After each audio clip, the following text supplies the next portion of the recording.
할렐루야. 오늘도 말씀과 함께하는 여러분을 주님의 이름으로 축복합니다. 오늘 말씀은 창세기 49장입니다. 먼저 말씀 개요입니다. 오늘 말씀은 야곱이 12 아들들을 모아놓고 각 아들에 대해 유언한 내용입니다. 1절부터 15절은 레아가 낳은 6 아들들에 대한 유언이고 16절부터 21절은 야곱의 2 첩인 비라와 실바가 낳은 아들들에 대한 유언입니다.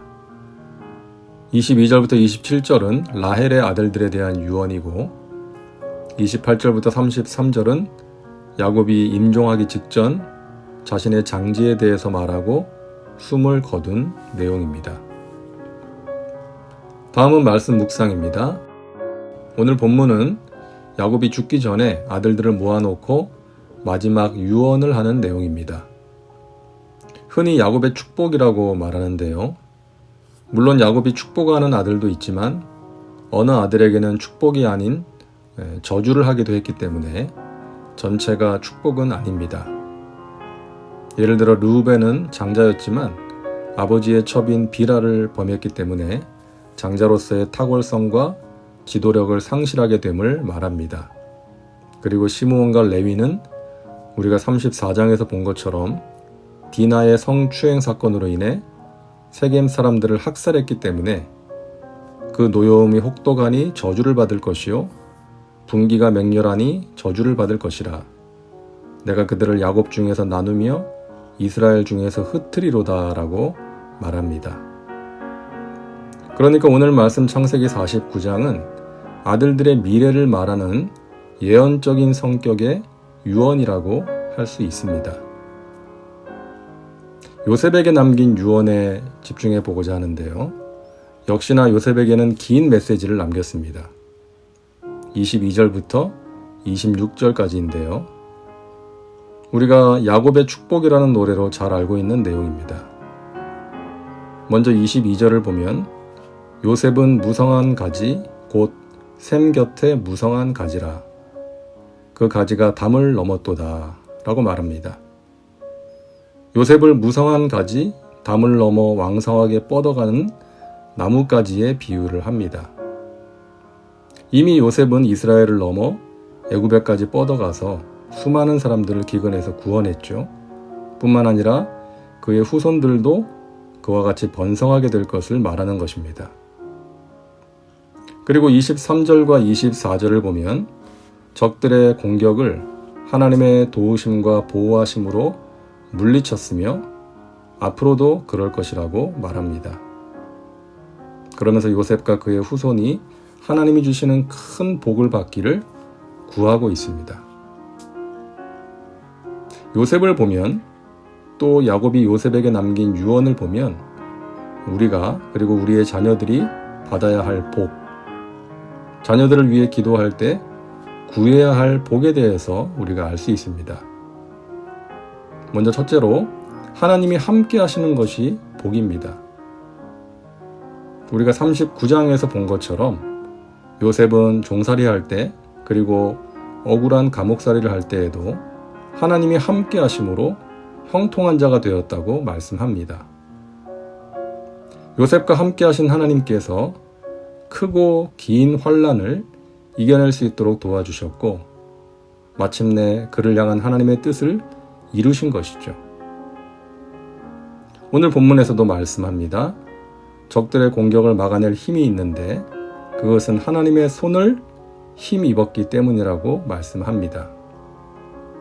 하나님이 도우실 것이고 하나님이 복을 주실 것이라고 말씀합니다. 이처럼 하나님이 함께 하시는 것이 복입니다. 함께 하시며 지켜주시고 인도하시고 승리케 해주시는 것이 복입니다. 하나님과 함께하지 않는 사람은 이 땅에서 많은 것을 소유하고 많은 일을 이루며 살아도 하나님이 주시는 생명과 구원, 평안과 은혜에서 떠나 있기에 복 있는 사람이 아닌 것입니다. 둘째로 쓰임받는 것이 복입니다. 요셉은 13년의 고통의 세월을 지나 결국 애굽의 총리가 됩니다. 그리고 많은 사람을 기근에서 살리는 일에 쓰임받게 되었죠. 이처럼 하나님의 손에 붙들려서 하나님의 선하신 일에 쓰임받는 것이 복인 것입니다. 나를 통해 행하시는 하나님의 구원과 은혜의 역사를 체험하며 살아가는 것이 복입니다. 나만 잘 먹고 잘 사는 것이 아니라 나로 인해 다른 사람이 복을 받는 것, 선한 영향을 끼치며 살아가는 것이 복인 것이죠. 랄프 waldo 에머슨의 이것이 진정한 성공이다 라는 글이 생각나네요. 제가 잠깐 읽어드립니다. 이것이 진정한 성공이다. 자주 그리고 많이 웃는 것. 현명한 이에게 존경을 받고 아이들에게 사랑을 받는 것. 정직한 비평가의 찬사를 듣고 친구의 배반을 참아내는 것. 아름다움을 식별할 줄 알며 다른 사람의 장점을 발견하는 것. 건강한 아이를 낳든 작은 정원을 가꾸든 사회 환경을 개선하든 세상을 조금이라도 더 살기 좋은 곳으로 만들어 놓고 떠나는 것. 이 땅에 잠시 머물다 감으로써 단 한 사람의 인생이라도 행복해지는 것. 이것이 진정한 성공이다. 사람들의 존경과 사랑을 받고 나로 인해 세상이 조금이라도 더 살기 좋아지고 나로 인해 누군가가 행복해지는 것. 이것이 성공이라는 것이죠. 각박한 세상에서 우리가 기억해야 할 내용이 아닌가 생각합니다. 셋째로 자녀가 잘 되는 것이 복입니다. 야곱은 세상을 떠나기 전에 요셉의 두 아들 므낫세와 에브라임을 축복했고 또 자신의 아들들을 축복합니다. 자녀가 잘 되기를 하나님의 복을 받기를 원했기 때문입니다. 이것은 부모의 당연한 마음이겠죠. 제가 목회를 하면서 기도 제목을 여쭤보면 거의 대부분 자녀를 위한 기도가 빠지지 않는 것을 보았습니다. 자녀가 영적, 육적으로 건강하고 요셉처럼 하나님과 동행하며 귀하게 쓰임받는 것을 소망하는 것입니다. 우리의 자녀가 그런 삶을 살 수 있도록 기도하며 본을 보일 수 있어야겠습니다. 이 세상에서 알아주는 사람보다 영원한 나라에서 알아주는 사람, 하늘의 신령한 복과 이 땅의 기름진 복을 받아 누리고 베풀 수 있는 사람이 되기를 간절히 바랍니다. 다음은 말씀 적용입니다. 당신의 자녀가 어떤 사람이 되기를 원하며 기도하십니까? 자녀가 요셉이 받았던 복을 받기를 기도하시기 바랍니다. 이제 기도합니다. 사랑과 은혜가 풍성하신 하나님, 오늘도 말씀과 함께 살게 하시니 감사합니다. 하나님의 은혜가 아니면 살아갈 수 없음을 고백합니다. 그러하기에 목마른 사슴처럼 날마다 순간마다 하나님이 베푸시는 은혜를 구합니다. 하나님의 은혜 가운데 날마다 깊이 잠겨 살게 하여 주시옵소서. 세상에 줄 수 없는 하나님이 주시는 평강으로 저희들의 마음과 생각을 지켜 주옵소서. 하나님, 우리의 자녀들이 요셉과 같은 사람이 되기를 원합니다.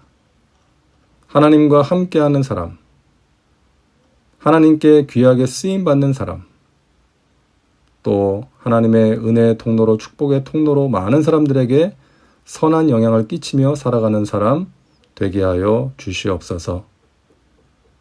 우리 사랑하는 하나님의 백성들 한 사람 한 사람 삶의 자리에 하나님 함께 하셔서 지켜주시고 도와주시고 이끌어주시고 하나님의 선하신 뜻을 분별하며 살게 하여 주시옵소서.